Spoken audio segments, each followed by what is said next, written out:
कहां पहुंच गया है सुप्रीम कोर्ट। जो 26,000 नियुक्तियां टीचरों की पश्चिम बंगाल द्वारा की गई उसको निरस्त कर दिया, वो अवैध और घोटाले में माना। उसकी जांच के लिए पश्चिम बंगाल की कलकत्ता की हाई कोर्ट ने सीबीआई जांच का आदेश किया।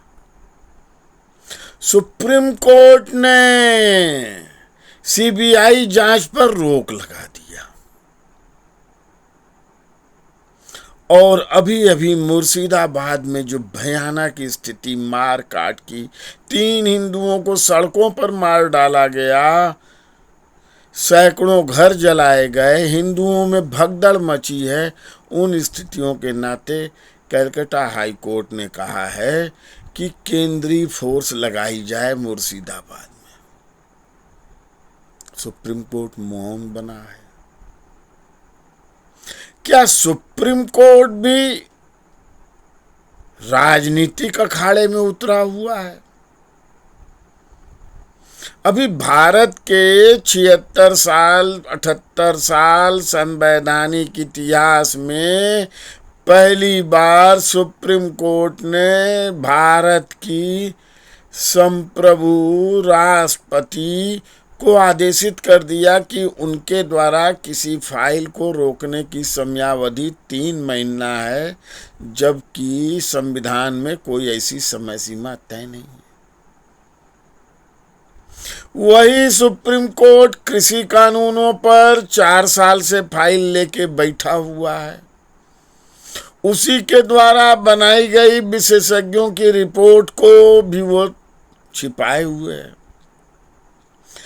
अपने यहाँ या उच्च न्यायालयों में जो आदेश के लिए फाइलें रिजर्व की जाती हैं वो साल साल भर पड़ी रह जाती हैं।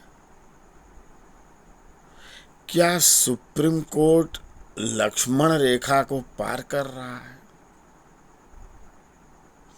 क्योंकि उस पर बोलने वाला बार काउंसिल ऑफ इंडिया और बार काउंसिल उन्हीं के द्वारा अपने चंगुल में फंसाकर मौन कराया जा चुका है।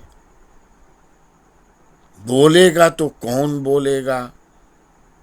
जस्टिस पार्डीवाला ने अभी आदेशित किया है राष्ट्रपति को कि किसी भी फाइल पे आपको 3 महीने के अंदर आदेश करना पड़ेगा। यह सुप्रीम कोर्ट का आदेश है, यह समय सीमा कोई संविधान में तय नहीं है। और जस्टिस पार्डीवाला के विवेक को, अज्ञान को नुपुर शर्मा के केस में हम सब ने, पूरे देश ने देखा है। यह एक भयावह परिस्थितियां देश के सामने उत्पन्न हो रही हैं जब सुप्रीम कोर्ट सर्वोच्च अधिकारिता दिखा रहा है। कलकत्ता हाई कोर्ट कई बार ममता के विरुद्ध बोल चुका। पिछले चुनाव के समय जो हिंसा हुई थी उसके विषय में, अभी जो कुछ मुर्शिदाबाद में हो रहा है उसके विषय में, लेकिन सुप्रीम कोर्ट चुप क्यों रहता है? मुर्शिदाबाद की घटना तो ये साबित कर रही है जो कुछ योगी जी ने कहा था कि 100 मुसलमानों के बीच 50 हिंदू सुरक्षित नहीं है। मुर्शिदाबाद की आबादी 67% 2011 के कांग्रेस द्वारा कराए गए जनगणना में 67% है और वहां हिंदुओं में भगदड़ है, उन्हें सड़क पर मारा जा रहा है। ममता ने अभी तक मारे गए हिंदुओं की क्षतिपूर्ति के लिए, उनको न्याय दिलाने के लिए कोई घोषणा नहीं किया है। जिन घरों को जलाया गया है उनके लिए भी क्षतिपूर्ति की घोषणा नहीं किया है।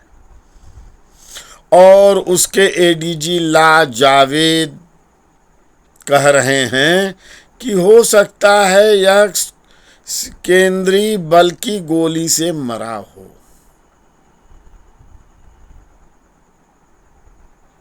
ये संभावनाओं का खेल चल रहा है।